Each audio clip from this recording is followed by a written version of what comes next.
Ang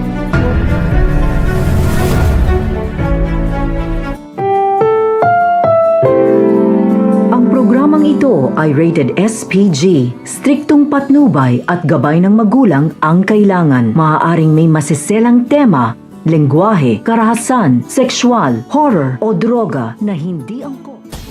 Welcome back mga ka-episode plus at narito ang mga dapat natin abangan dito nga lang sa abot kamay na pangarap kung saan gagawa ng paraan itong si Lynette upang makatakas at nang makatsyempo nga siya ay dito na nga niya ginawa ang kanyang plano. Sa kabilang banda naman nga ay nagkomprontahan na naman nga itong si Justin at itong si Zoe. At sinabi nga nito ni Justin dito nga na parang nalalapit nga ito sa mga kriminal, lalo na nga sa ina nga nito kay Dax at dito nga kay Doc Benitez. Wala na nga lang maisagot itong si Zoe dahil nga siya lang nakakaalam sa lahat ng mga baho ng mga ito.